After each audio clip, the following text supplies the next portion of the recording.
Good Friday morning, everyone. This is Mitch. Hope you guys are having a great start to your day and getting up, getting at it, feeling well this morning. Going to bring you a weather update on what is happening specifically for today. There is going to be a little bit of activity today for portions of Oklahoma and Arkansas and that area of the country. So we're going to talk about that. And then tonight we will discuss what it looks like for our Easter weekend, as I am expecting a little bit of active weather. I'm not talking about any kind of severe weather outbreak or anything, but it is going to be kind of rainy, kind of stormy for certain areas of the country. Just like it is today, it probably will last through tomorrow for a lot of people. So we'll talk about that tonight. So if you guys have not subscribed, definitely consider doing that. Like the video if you like it. I think we're about to enter kind of a somewhat slow period. So things are going to probably slow down with the channel. I'm going to continue to pump out the content and keep y'all updated. But I really appreciate the ongoing support, whether it's busy or not, and people who just are regular watchers of the channel. I really appreciate you guys. But if you guys got anything I can pray about, please put it in the comments below. It gives me an opportunity to pray over it. It gives others an opportunity to do so too. And I think this weekend, it being Good Friday, Easter coming up in a couple days, is definitely just as important as any other day or any other weekend. So let's take advantage of that and look out for one another and glorify God doing it. So let's get rocking and rolling this morning. Let's take a look at the Storm Prediction Center and what we have to talk about here. And we have a pretty large marginal risk that is a level 1 out of 5.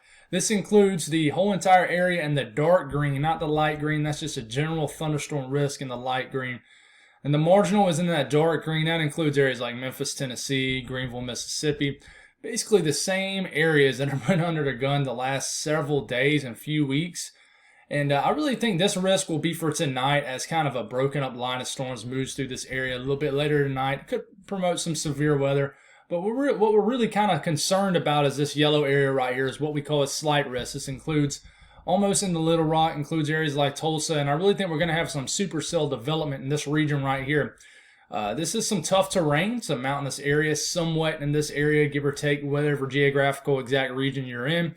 But really watching northwest Arkansas, heck, even southern areas of Missouri. In fact, I would not be surprised if this slight risk is extended a little far north, and I'll talk about why here in a second.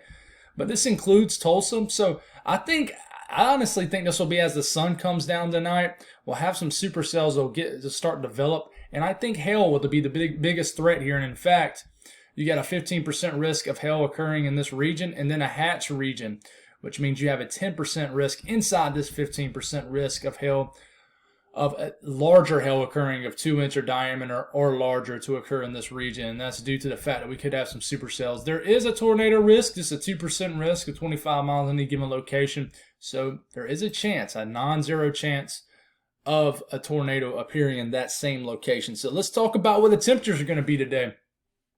Where it's not raining, it is going to be a fabulous day, a really good day. You know, the front's kind of slowly sagging through. It's going to clear out some of that nasty humidity we've been experiencing across the southeast and the south in general. So it's going to feel more like a spring day across most of the country. You know, you folks in Florida are still probably going to hang on to the humidity when you are starting to get to that time of the year where summer really starts to get a grip on you guys and last all the way through the most of the year till y'all start to cool back down in November and December.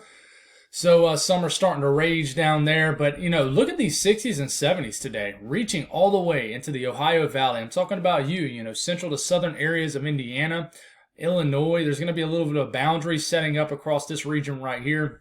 But Ohio, 60s and 70s for highs. Look at the Northeast, finally, are warming up after kind of getting the raw end of the deal after everybody south of y'all, or, you know, has been pretty warm, but y'all stayed cool. 60s all the way up into Maine potentially, especially the down east areas of Maine could potentially see some 60s. Southern New England, some 60s, maybe a couple 70-degree readings might pop up. New York City, beautiful day.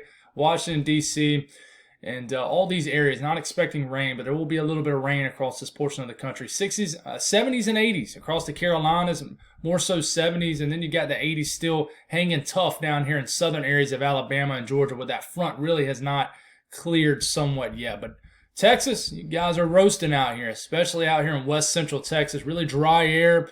Fire risk is still raging on. Do not start a fire out here, guys. It is very dry and very, very warm. Temperatures up into the mid 90s today. So hang with me. We'll discuss the severe weather threat a little bit more here in a second. But as far as moisture, as we're getting into the early to mid-afternoon hours, you're going to have some rain showers in the Quad States regions, southeastern Missouri, southern areas of Illinois, and basically the entire state of Illinois could see some rain today. This will continue through the evening hours with some rain. It'll be kind of a rainy Friday evening for you folks in Indianapolis and the southern areas of Indiana and even the northern areas of Indiana. And then the southern areas of Michigan could see some rainy conditions tonight. We'll continue to do out the overnight hours. Then we're starting to get into around, 9, 10, 11 p.m. and you start to see the nastier storms developing in this region. So let's go on and get a little bit closer look at that here, my folks in Arkansas and surrounding states. Moving forward here, we're getting into the afternoon hours. There's not much development. You're starting to get a little bit of storm development, but here we go. We'll stop this around, 9, 10 p.m. I mean, it's pretty late. The sun's already down. And you're just now getting storms to develop here. And here it is. You see this pinkish area? That tells me that these are going to be some supercells based off weatherbell.com here, which is a great source. It's probably the most, the higher end on the, it's probably the most expensive subscription you can get for access to weather models, but it definitely is the best overall, I think.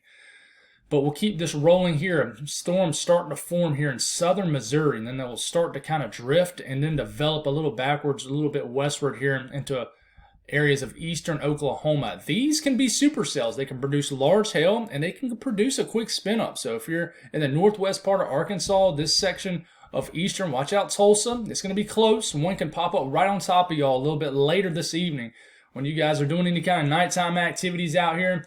Be weather aware. But this line of kind of broken up showers and storms could be intense in areas. You got to watch out. But, they're not expecting the dynamics to be really here for anything like an outbreak or anything like that. But we'll continue this through the overnight hours. You still got some supercells raging on. So some large hail could be falling overnight and making a lot of ruckus overnight here in Arkansas, especially northern Arkansas.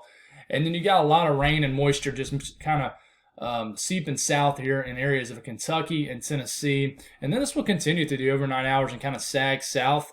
Almost turns to, like I said, just a broken up line of showers and storms all throughout the overnight time frame into northern Mississippi, and will continue to move south. And even another area of rain will develop in the same area as you're waking up tomorrow morning. But this rain and showers and storms will continue to sag south, and then we start to get into Saturday. But in a more broader look at what's going to happen overnight, rain expected. So a lot of this pollen is going to get washed off in Tennessee overnight tonight into the morning hours into the southern Appalachian Mountains. This will continue, and then we get into tomorrow morning, and I expect a line of storms to potentially move on through areas of Georgia, South Carolina, and maybe parts of North Carolina. And I think by then, by the time they're able to really build some steam to them, they go on and move out into the ocean. Therefore, they're not really affecting anybody. But that's getting into tomorrow. As far as temperatures out west, you are still clinging to that cold air mass, especially with all that snow on the ground in North Dakota. You got still cold air in the northern half of Minnesota, still cold in about the entire state of Montana, especially where you got snow on the ground. Warm air is not too far away, but it's too far away. So you guys are, the only thing that's melting y'all snow up here really is the sun angle. The sun angle is very intense, obviously in mid-April. It doesn't matter if you're it doesn't matter if you're sitting at 20 degrees. The sun angle is still going to melt that snow, even though technically the air temperature isn't above 32 degrees, but you're starting to gradually warm back up in the southern areas of the western U.S., but you're still, average to slightly below average down here, but very warm in Texas and starting to warm back up in the desert southwest. And then the northwest U.S. here, the Pacific Northwest, you're very chilly. I think it'll be a chilly day across the valley cities and towns of Oregon and Washington State for sure. When we take a look at precipitation out here, still some snow showers drifting around in Wyoming, Montana, but then a bigger system starts to enter the western U.S. Late this evening in the northern California, southern sections of Oregon. Snow levels begin to drop again, and we'll have to see how this behaves. But I think a snowy evening and overnight hours, into the overnight hours for the mountainous and higher elevations of Oregon.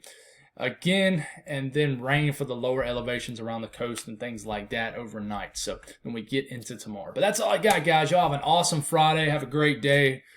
And enjoy it. Stay blessed. Stay safe. And I'll talk to y'all tonight.